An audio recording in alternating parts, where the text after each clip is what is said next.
Men эмне деп сүйлөрүмдү дагы эмне деп кайрыларымды дагы билген жокмун. Просто бул жерде укук коргоочу органдардын өтө чоң мыйзамсыздыгы, муну кылмышкерлер кылбайт, мындай мыйзам бузуунучу, мынчалык мыкаачылыкты кылбайт. Бул зөөкүрлөр жазасын алыш керек деп ойлоймун. Мен коомчулуктан, баарыңыздардан, урматтуу президент, сиздерден суранам, ушул ишке өз эмеңиздер менен кара бериңиздер, бизге акыйкатты, чындыкты чыгарыңыздар. Ушул акмак мыкаачылар, ушуга окшогон мыкаачылар бул кыргыз коомчулугунда жок болсун деген ниетте ушул эмени айтсам, мен сиздерден суранам.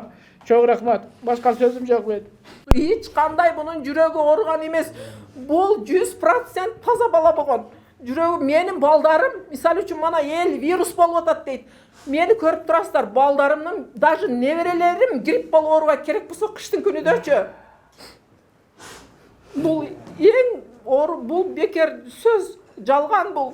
Анам баяғы эме кылганы дагы бияктан оштон урдалса, бияктан тутуп келип, шуну эме кылганда жүрөгү кармаган, бул жалган, бул жалган. Мана шунча сүрөт, шундай мына эмелер менен кандай таптаза абетте келип намазын окуп, куптанда жолго чыгам деген бала неужели эртеси күнү шундай состоянияга келип калат? Адамдар, силер мындай эме жардам бериңиздер. Менин эч кимим жок, мана шу баламдан бөлөк, эки кызымдан бөлөк менин эч кимим жок, атам өлүп кеткен, күйөөм өтүп кеткен. Эл бар, сиз менен эл бар.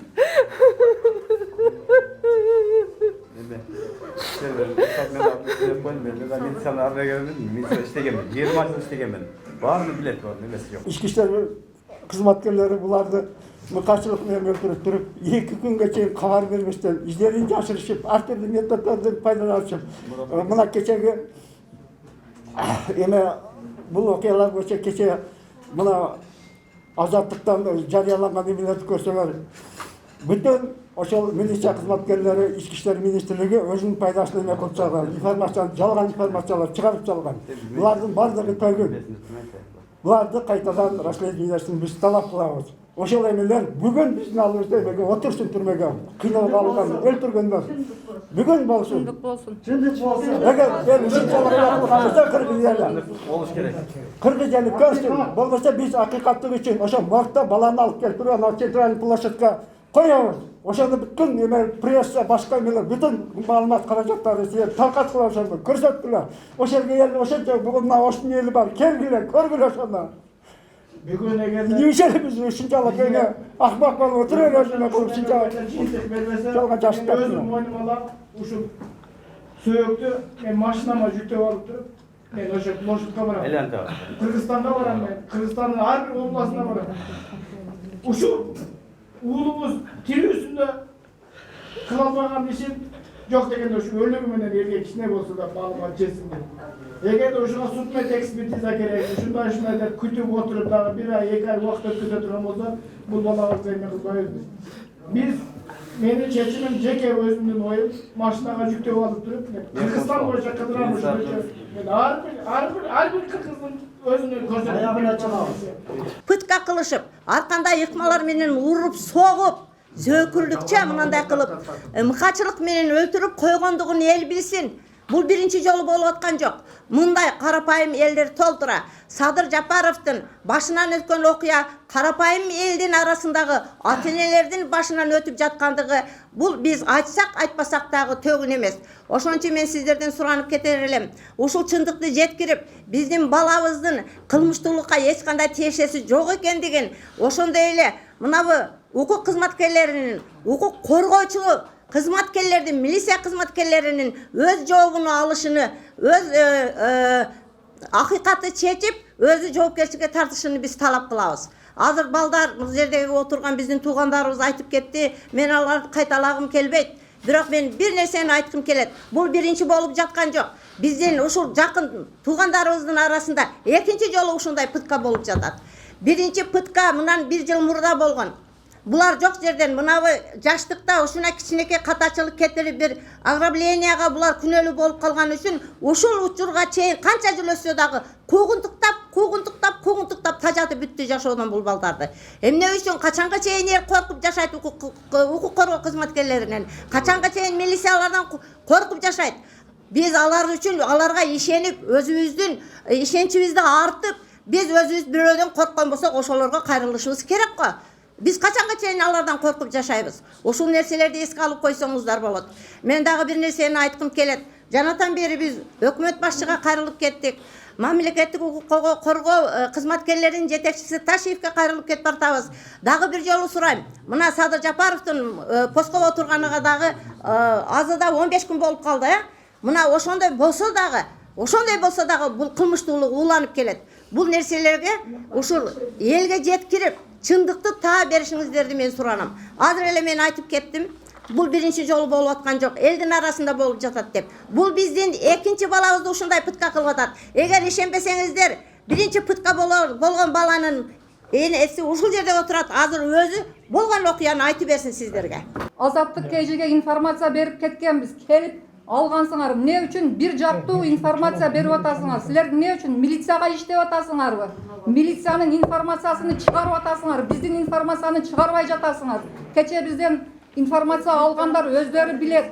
Биз бүгүн келбейт элек бул жерге. Кече келип кеткенбиз. Ошолорду окуп, анан кайра бүгүн дагы чогулуп дагы келдик. Биз биринчиден ошол маркумдун жакын туугандарына терең кайгыруу менен көңүл айтабыз. Мындай иш болбош керек эле. Бул окуя негизинен ошол милиция кызматкерлери кылмыштын бетин ачуу максатында барып, ошол акырында келгенде ошол жаран өзүн жоготуп коюп, ооруканага алып барганда ошо өзүнө келбей каза болуп калды деп билет да. Бул негизинен ошол үстүбүздөгү жылдын 5-октябрында Ош шаарынын 21 жаштагы тургуну арыз менен кайрылган. Ал арызында ошол жаранга тиешелүү 4 миллион 230 миң сом акчасын белгисиз эки жараны тартып алганды боюнча арыз менен кайрылган. Бул боюнча ошол арызы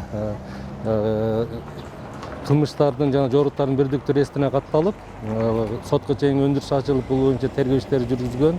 Ошол окуя болгон эртеси эле Ош шаарынын Онадыр кичи районунун жашоочусу 27 жаштагы жаран кармалган. Анын тиешелүү далил буюмдар алынган, ошол айрым бир алынып алынган акчанын бир бөлүгүнө ошо өзүнүн Матис үлгүсүндө автоунан сатып алган. Бул боюнча күбөлөр тастыктап берген.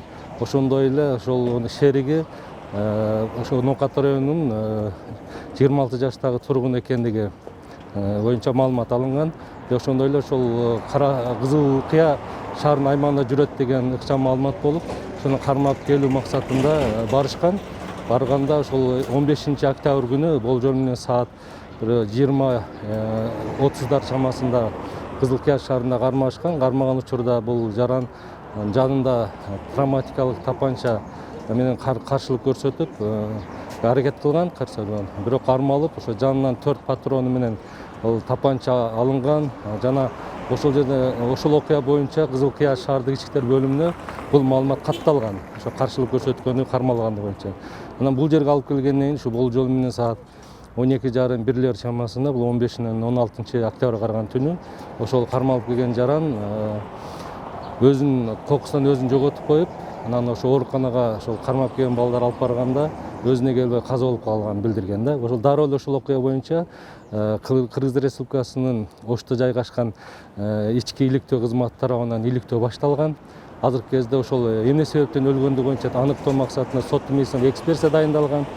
Эгерде сот медициналык экспертизанын бүтүмүндө ошол ургандык аныктала турган болсо, бул мыйзам чегинде бул кызматкерлер, тиешелүү кызматкерлер жооп берет. Бул жерде эч бир ой болбош керек. Баягы карга карганын көзүн чокубайт деген бизде андай эмес. Жетекчиликтин баягы өзү талабы деле ошол мыйзам чегинде баары каралыш керек. Эгерде чындап эле жана кармаган учурда ашыкча күч колдонуп, чындап ошол далилдене турган болсо, мыйзам чегинде жооп берет. Ошон үчүн ар тараптуу болуш үчүн бул азыркы окуя боюнча мамлекет улуттук коопсуздук кызматы азыр текшерүүгө алды. Ал эми буга чейинки сиздерге айтып жаткан кылмыш иши боюнча биз ошо ар тараптуу болуш үчүн азыр аймактар аралык башкармалык өткөрүп берели деп атабыз.